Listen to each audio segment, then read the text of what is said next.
প্লাবন যে বাসায় ভাড়া উঠেছে তার পাশের বাসার ছাদে প্রতিদিন একটা মেয়ে কাপড় শুকাতে আসে।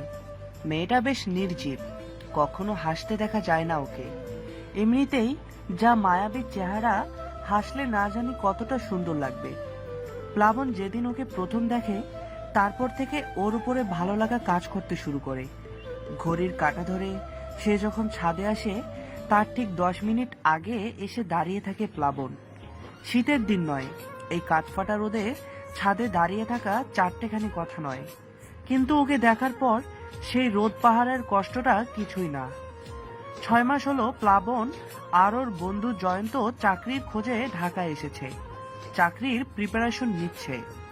ঘড়ির কাঁটায় 12:30 বাজে বাজে ভাব। প্লাবনকে বারবার ঘড়ি দেখতে দেখে জয়ন্ত বলল, কিরে, তুই বারবার ঘড়ি দেখছিস কেন? আর এ সময় প্রতিদিন ছাদে কি কাজ তোর?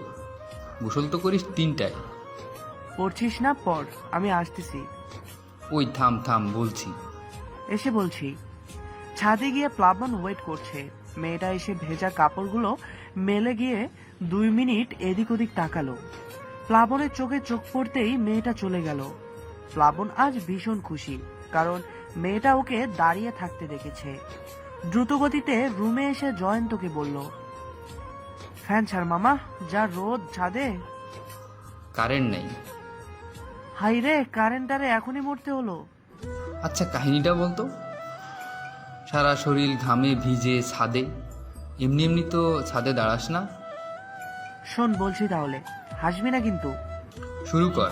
হাসার মতো হলে প্রয়োজনে বাইরে গিয়ে হেসে আসবো। অলরেডি হাসতেছে জয়ন্ত। আমাদের পাশের বাসায় যে মেয়েটা আছে না, ওকে আমার খুব ভালো লাগে। এ সময় প্রতিদিন ও ছাদে আসে, ওকে দেখতে চাই। হা হা হা, এই শেষ বয়সে কি শুরু করলি? ভার্সিটিতে একটা প্রেম করতে পারলি না, আর এখন কি না পাশের বাড়ির মেয়ে দেখতে ছাদে? প্রেম ঠিক না, ভালো লাগে অনেক। তাহলে পড়তে বস। ভালো চাকরি পেলে সব মেয়েই অটোমেটিক তোর প্রেমে পড়ে যাবে। সিরিয়াসলি দোস্ত, আমি যদি একটা ভালো জব পাই ওর বাসায় বিয়ের প্রস্তাব দিয়ে দিব। আচ্ছা, দেখা যাবে। আপাতত পড়তে বস, 2 দিন পর পরীক্ষা। সাধারণ জ্ঞানের বইটা নিয়ে বসলো প্লাবন। সামনের সপ্তাহে বিসিএস দিবে দুজনে। কোন দেশ কাকে ভাগ করলো, কে কবে মরলো, কোথায় কি হলো, সবটা তালগোল পাকিয়ে যায় ওর। প্রিপারেশন বেশ ভালোই ওর। সারাদিন পরে দুজনে বের হওয়া বলতে ছাদের 15 মিনিট, আর সন্ধ্যায় দুজনে চা খেতে বের হয়। পরীক্ষা দিয়ে বাসায় ফিরে জয়ন্তর জন্য অপেক্ষা করছে প্লাবন। ওর সিট পড়েছে অন্য সেন্টারে। জয়ন্ত আসতেই সে বলল, কিরে কেমন হয়েছে? মোটামুটি। আগেই কিছু বলা যায় না তোর? সেম। এটা তো আর এসএসসি না যে বলবো আই এম জিপিএ 5। হা হা, এখন 3 দিন মেয়াদি একটা ঘুম দিব। কেউ মরলেও ডাকিস না যেন আমারে। মজা করে বলল জয়ন্ত। পরীক্ষা দিয়ে বাসায় ফিরতে লেট হওয়ায় আজ মেয়েটি দেখতে পায়নি প্লাবনকে। সন্ধ্যায় ছাদের শুকনো কাপড়গুলো তুলতে গিয়ে দেখলো মেয়েটি খোলা চুলে আনমনে দাঁড়িয়ে আছে। এই প্রথম অসময়ে মেয়েটিকে বেরোতে দেখা গেল। আজ বেশ অনেকক্ষণ দাঁড়িয়েছিল মেয়েটি। কোনো নড়াচড়া নেই। ফর্সা মেয়ে, চোখের নিচটায় কালি পড়েছে। রাতে ঘুমায় না নাকি, কোন বিষয় নিয়ে চিন্তিত ভাবতে ভাবতেই প্লাবন নিচে নেমে এলো। কয়েকদিন পরের কথা, রুমে ঘুমাচ্ছে প্লাবন। জয়ন্ত বাজার সেরে এসে ওকে ডাকলো। ওই ওঠ, এখন না, পরে উঠতেছি। একটা গুড নিউজ আছে। এবার লাফিয়ে উঠল প্লাবন। চোখ মুছতে মুছতে বলল, কি নিউজ? শুনলে তুই পাগল হয়ে যাবি। তাহলে বলতে হবে না। পাশের বাসার 6-এর একটা স্টুডেন্টকে পড়ানোর অফার পেয়েছি। কি? কেমনে কি? আমার চোখে দেখলো না তারা, তোরেই দেখতে পাইলো? কি হিংসা! আমি তো হিন্দু, আমারে নিয়ে কোনো রিস্ক নাই, সেজন্যই আমাকে বলছে। ওদের ভাড়াটিও তো হতে পারে। না না, বাড়ির মালিকের ছোট মেয়ে আমার স্টুডেন্ট। নর্মালি আমি তো টিউশনই নিতামই না, জাস্ট তোর জন্যই নিছি। ইস, আমারে যদি বলতো।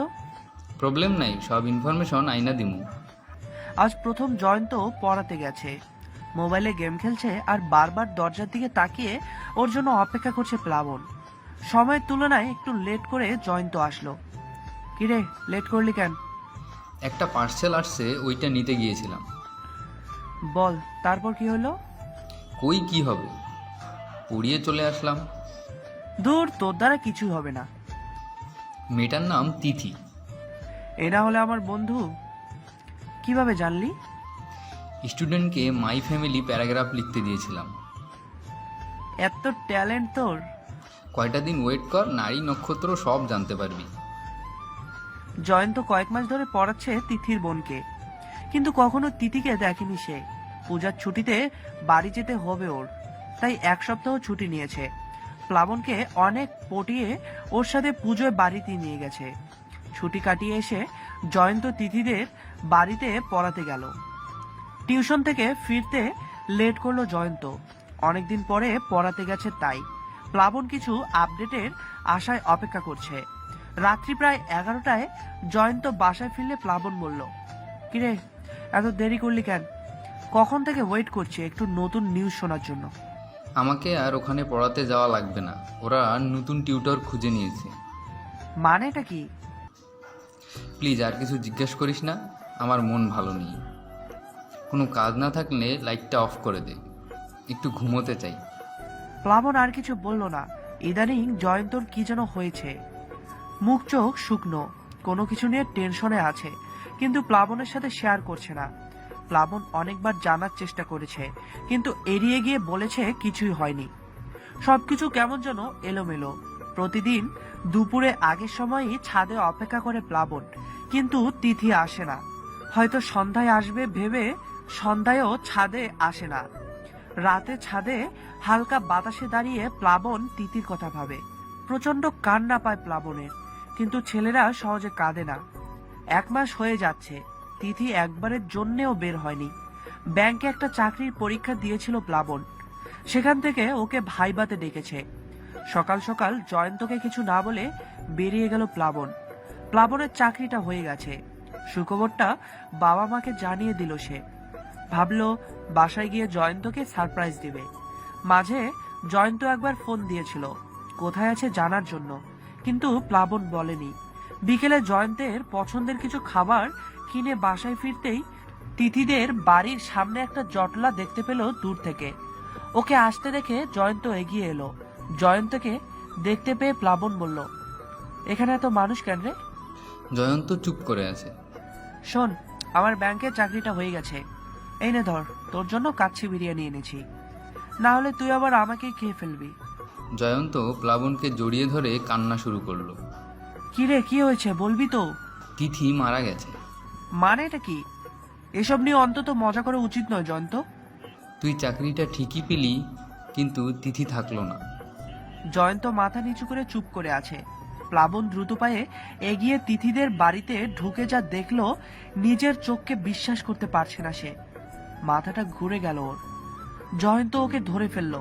তিথির দাপন সম্পন্ন হয়েছে। সবাই চলে আসার পরে ওর কবরটা ধরে প্রচন্ড কেঁদেছে প্লাবন। তোমাকে কিছুই বলার সুযোগ পেলাম না, আমি কত হতবাঘা। ভেবেছিলাম চাকরিটা পেলে তোমাকে বউ করে বাড়িতে আনবো, আর তুমি কিনা আমাকে যাওয়ার আগে একটাবার বলেও গেলে না। এত বড় ধোঁকা। তুমি তো বুঝতে তিথি, তোমাকে আমি কত ভালোবাসি। কতবার দেখেছো তোমার জন্য প্রতিটা দিন অপেক্ষা করি ছাদে। তুমি অন্যায় করলে আমার সাথে, তোমাকে শেষবারের মতো দেখার সুযোগটাও দিলে না। জয়ন্ত ওকে সামলানোর অনেক চেষ্টা করছে, কিন্তু পারেনি। 1 সপ্তাহ হয়ে গেছে, প্লাবন কারোর সাথে কোনো কথা বলে না। জয়ন্ত এসে ওর পাশে বসলো। তোর জন্য তিথি একটা জিনিস রেখে গেছে আমার কাছে। মানে? ওরা আমাকে টিউশন থেকে বের করে দেয়নি, আসলে আমার সাহস ছিল না আর ও বাড়িতে পড়াতে যাওয়ার। শেষ যেদিন তিশাকে পড়াতে যাই সেদিন তিথি আমার সামনে আসে প্রথমবার। সে আমাকে জানায় যে সে ব্লাড ক্যান্সারে আক্রান্ত, আর ওর শেষ চিহ্ন হিসাবে এই ভিডিও ক্লিপটা দিয়ে গেছে। তুই আমাকে তখন বলিসনি কেন? আমাকে ও জোর করে প্রমিস করিয়ে নিয়েছিল আমি যেন তোকে ওর মৃত্যুর আগে কিছুই না জানাই। একটা মৃত্যু পথযাত্রীর শেষ ইচ্ছা কিভাবে ভাঙব, তাই বাধ্য হয়ে তোকে অ্যাভয়েড করেছি। আমি তোকে ফেস করতে পারছিলাম না। প্লাবন তিথির রেখে যাওয়া রেকর্ডেড ভিডিওটা অন করলো। প্লাবন, কেন এসেছিলেন আমার জীবনে? প্লাবন যেভাবে আসে আর চলে যায়। যেদিন আপনাকে প্রথম এখানে দেখি সেদিন আমি কোচিং থেকে বাড়ি ফিরছিলাম। গেটে ঢুকবো ঠিক তখনই আপনাকে দেখতে পেলাম। জীবনে কখনো কারো ওপর এত ভালো লাগা কাজ করেনি আমার। ছাদে গিয়ে যখন আপনাকে দেখতে পেলাম, প্রতিদিন একই সময়ে ছাদে যেতে শুরু করলাম। প্রতিদিন লুকিয়ে লুকিয়ে দেখতাম। আপনিও কোনোদিন ছাদে আসা মিস করতেন না। হঠাৎ করেই মাঝে মধ্যে আমার শরীরটা খারাপ হতে শুরু করলো। নাক দিয়ে রক্ত পড়তো। কিছু টেস্ট করলাম, ততটা গুরুত্ব সহকারে দেখিনি।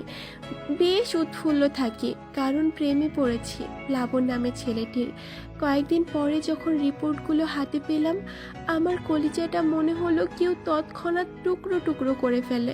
বাবাকে বলে আমি জয়ন্তদাকে তিশার টিউটর হিসেবে রাখি, যেন আপনার কাছে আমার শেষ কথাগুলো পৌঁছাতে পারি। অনেক শরীর খারাপ করতো, কিন্তু একটাবার আপনাকে দেখার জন্য ছাদে যেতাম কষ্ট করে। শেষের দিকে শক্তিহীন হয়ে গেছি, আর যেতে পারি না। জয়ন্তদা মাঝে মাঝে আসে, তখন আপনার খোঁজ নেই। খুব মিস করি আপনাকে। জানতে পেরেছিলাম যে মানুষটাকে আমি ভালোবাসি, সেও আমাকে ভালোবাসে। কি অদ্ভুত না, মানুষ থাকলে ভালোবাসা থাকে না, আর ভালোবাসা থাকলে মানুষগুলো হারিয়ে যায়।